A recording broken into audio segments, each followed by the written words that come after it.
मेघालय और आसाम बॉर्डर के बीच एक सुनसान जंगल में रात ने अपनी काली घनी चादर ओढ़ ली थी। चारों तरफ अंधेरा ही अंधेरा था।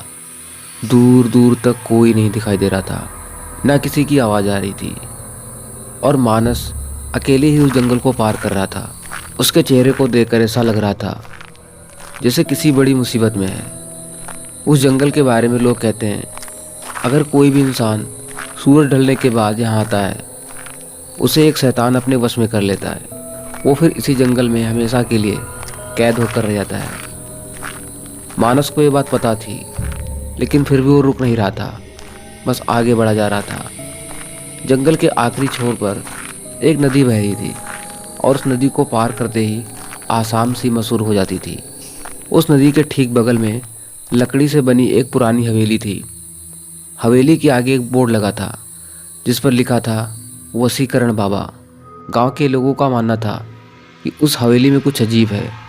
वहाँ ऐसी शैतानी ताकतें हैं जो हवेली में रहने वाले वसीकरण बाबा के तंत्रों की ताकतों से इस दुनिया में आ गई हैं। 25 साल का मानस अब उस हवेली के ठीक सामने ही खड़ा था और जोर जोर से हाँफ रहा था। उस हवेली के दरवाजे पर एक बड़ा सा चौकोर निशान होना था, ठीक वैसे ही जैसे किसी तंत्र मंत्र की किताबों में होता है। मानस ने हिम्मत जुटाई और दरवाज़ा खोला। अंदर उसने देखा कि एक बेहद अजीब सा दिखने वाला बाबा वहाँ कुछ हड्डियों को पूरा कर रहा है। बाबा की नज़र तुरंत मानस पर पड़ी। अब वो जोर जोर से बड़े ही डरावने तरीके से मंत्रों को बोलने लगा।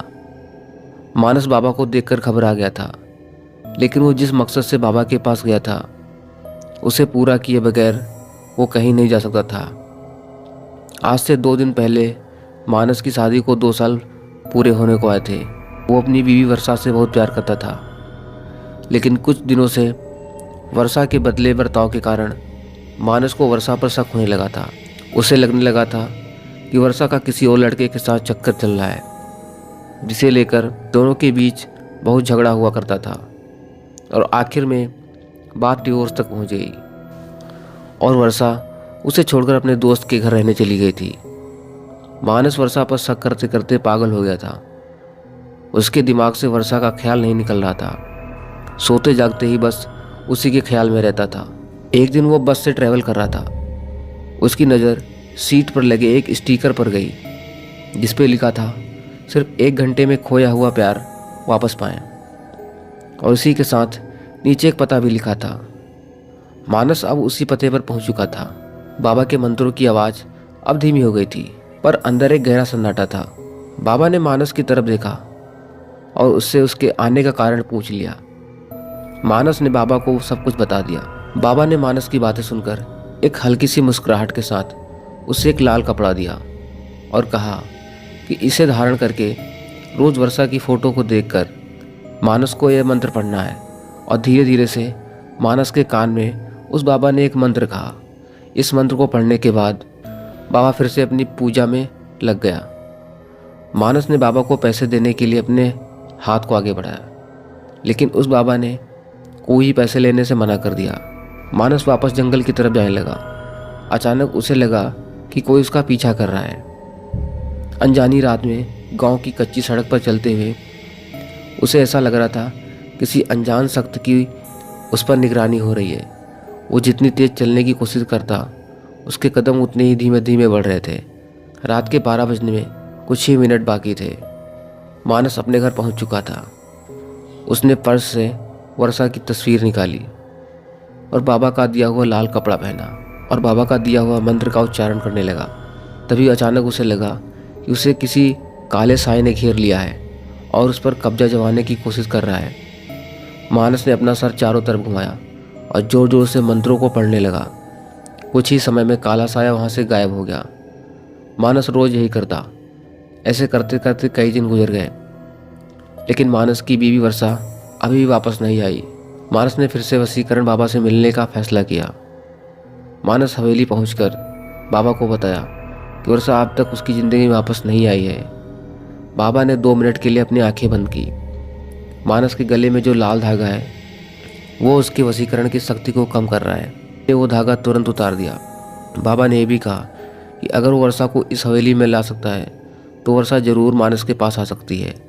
उस दिन भी मानस जब अपने घर जा रहा था तब भी उसको ऐसा लग रहा था कि उसके पीछे पीछे कोई चल रहा है और उसे देखे जा रहा है।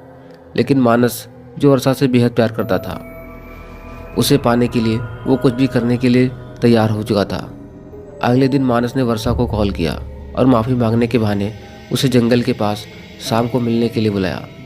वर्षा ने कुछ पल सोचा और फिर मान गई। दोनों बहुत दिन बाद मिल रहे थे। बात करते करते मानस वर्षा को हवेली के पास ले आया।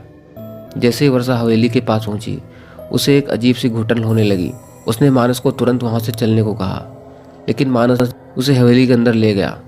बाबा ने जैसे ही वर्षा को देखा, उसने मानस को बाहर जाने को कहा और दरवाज़ा बंद कर दिया। पूरे 2 घंटे हो चुके थे, लेकिन दरवाज़ा अभी भी बंद था। मानस को बहुत ज़्यादा घबराहट होने लगी थी। कुछ देर बाद दरवाज़ा खटखटाया, जो कि अपने आप खुला। लेकिन मानस ने जैसे दरवाजे के उस पार देखा तो देखकर उसके रोंगटे खड़े हो गए। अंदर वर्षा बेहोश पड़ी थी और उसके शरीर के चारों तरफ मोमबत्तियाँ जल रही थी। वो बाबा वर्षा के शरीर पर तरह तरह के निशान बना रहा था। ये रोंगटे खड़े कर देने वाली बात थी कि वर्षा के पास एक बहुत सा भयानक सा काला साया मंडरा रहा था। बाबा ने मानस से कहा कि अब वर्षा वही करेगी जो मानस उसे बोलेगा, लेकिन इसके बदले उसे इस काले साये की सारी ख्वाहिशें पूरी करनी होंगी। मानस को कुछ समझ नहीं आ रहा था। उसने वर्षा को चलने के लिए कहा तो वर्षा एक कठपुतली की तरह खड़ी हो गई।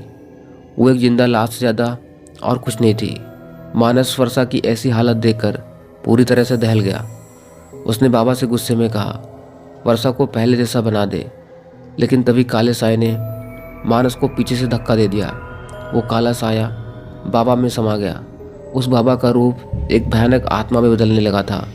उस बाबा के चेहरे का रंग नीला पड़ गया और आंखें पूरी सफ़ेद हो गई और जोर जोर से हंसने लगा। उस बाबा ने अपने भयानक रूप में बोला कि वो कोई मामूली इंसान नहीं है, बल्कि वो एक शैतान का साया है जो इस जंगल में न जाने कब से कैद था, और उसने वर्षा की आत्मा को चुरा के अपने आप को आज़ाद कर लिया है और मानस को हमेशा के लिए अपना गुलाम बना लिया है। ये सुनकर मानस वहाँ से फौरन भागा, पर वो उस जंगल से निकल नहीं पा रहा था।